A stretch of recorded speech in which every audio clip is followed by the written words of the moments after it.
Hi friends, welcome to my channel. అగ్ని పరీక్ష షోలో నవదీప్ వర్సెస్ ఉప్పల్ బాలు ఎవరిది కరెక్ట్ అని మీరు అనుకుంటున్నారు. నేనైతే నవదీప్ది తప్పేం లేదు. ఎందుకంటే నవదీప్ ఒక జడ్జి, అతనికి చాలా ప్రెషర్ ఉంటుంది. ఇప్పుడు నువ్వు బిగ్ బాస్లోకి వెళ్ళి 2 రోజులు తట్టబుట్ట చదువుకుని వచ్చేస్తే కాదు.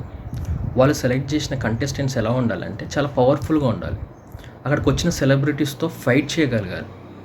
ఆ విధంగా వాళ్ళంతా పకడ్బందీగా ప్లాన్ చేసుకుని వచ్చిన ప్రతి ఒక్కరికి ఏదో ఒకటి టాస్క్ పెడతారు. అంటే వాళ్ళ మెంటల్ స్టెబిలిటీని తెలుసుకుంటారు. సో ఇదే విధంగా ఉప్పల్ బాలు వచ్చాడు. ఉప్పల్ బాలు వచ్చింది, అతనికి అన్యాయం జరిగిందని తను అనుకుంటున్నాడు. అన్యాయం ఎందుకు జరుగుతుంది?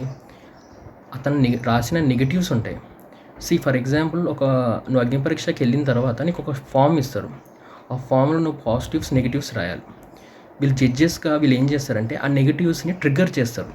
నువ్వు ట్రిగ్గర్ చేసినప్పుడు అతని మెంటల్ స్టెబిలిటీ అనేది బయటపడుతుంది.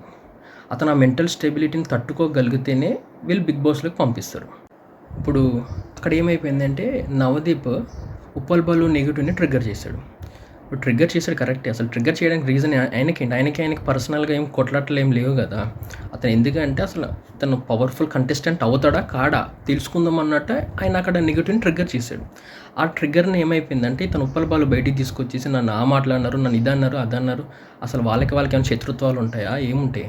ఇప్పుడు చాలామంది కంటెస్టెంట్స్ వచ్చారు, అందులో నచ్చిన వాళ్ళని తీసుకున్నారు. సేమ్ అందరికీ ఏదో ఒక టాస్క్ ఇచ్చారు, ఏదో విధంగా మాట్లాడారు, వాళ్ళ మెంటల్ స్టెబిలిటీని తెలుసుకున్నారు. కొంతమంది కంటెస్టెంట్స్ని ఈజీగా తీసుకున్నాను. ఉప్పల్ బాలుని తీసుకోలేదని బయటకు వచ్చి గొడవ చేస్తున్నాడు. అసలు ఉప్పల్ బాలులో ప్రత్యేకత ఏముంది? ఆ రోజు అతను స్టేజ్ ఎక్కిన తర్వాత కూడా తన టాలెంట్ చూపించుకోలేదు. సో అక్కడ మైనస్ అయిపోయింది. వాళ్ళు అప్పటికీ చాలా ఛాన్సెస్ ఇచ్చారు. శ్రీముఖి వీళ్ళందరూ ఛాన్సెస్ ఇచ్చి ఏం చేశారంటే ఇంకా బయట పడుతుందేమో, తన కాన్ఫిడెన్స్ ఏమైనా బయట పడుతుందేమో అని చూస్తే అక్కడ అంతా రివర్స్లో మాట్లాడాడు ఉప్పల్ బాలు. అంతే ఎలా అయిపోయిందంటే డమ్ క్యాండిడేట్లో బిహేవ్ చేశాడు. నువ్వు ఆ జడ్జెస్కి ఒక రూల్స్ అండ్ రెగ్యులేషన్స్ ఉంటాయి. వచ్చే కంటెస్టెంట్స్ డంబు వేస్ట్ గర్ల్ అయితే అక్కడ బిగ్ బాస్లో సత్తా చూపెట్టకపోతే 2 రోజులకి తట్టబుట్ట చదువుకుని వెళ్ళిపోతే అదొక వేస్ట్ షో అయిపోతుంది. వాళ్ళకి ప్రెషర్ ఉంటుంది. యాజ్ ఎ జడ్జెస్కి ఎందుకు పెట్టారు అంటే వాళ్ళు పకడ్బందీగా సెలెక్ట్ చేయాలి. సెలెక్ట్ చేసిన కంటెస్టెంట్స్ ఎలా ఉండాలంటే ఇచ్చి పడేయాలి సెలబ్రిటీస్కి. ఆ విధంగా ఉంటేనే వాళ్ళు క్వాలిఫై చేస్తున్నారు.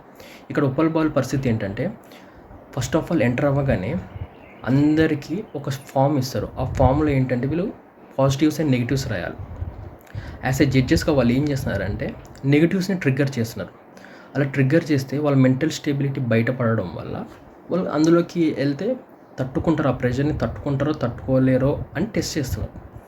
ఇక్కడ ఏమైపోయింది, ఆ విధంగా నవదీప్ ఏం చేశారంటే ఉప్పల్ బాలు మైనస్ని ట్రిగ్గర్ చేశాడు. ట్రిగ్గర్ చేసినప్పుడు అతను దాన్ని అంత పర్ఫెక్ట్గా బ్యాలెన్స్ చేయలేకపోయాడు. అలా బ్యాలెన్స్ చేయలేకపోయేసరికి వాళ్ళు సెలెక్ట్ చేయలేదు.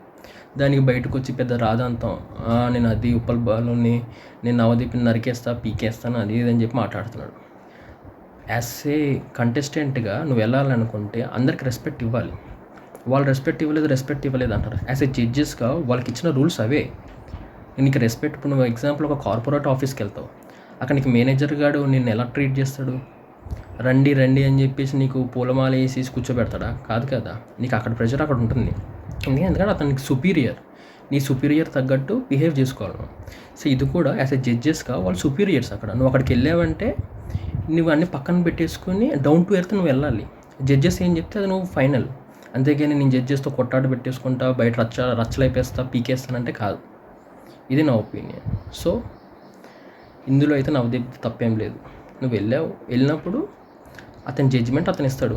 ఆ జడ్జిమెంట్ కరెక్ట్ అయితే తీసుకో, లేకపోతే సైలెంట్ కూర్చో, అంతే. అక్కడ వరకే. అంతేకాని నాకు అన్యాయం జరిగింది, అది జరిగింది, ఇది జరిగింది అంటే నెక్స్ట్ టైం రా, మంచిగా నువ్వు ఇంప్రూవ్ అయ్యిరా. ఎందుకు తీసుకోరు?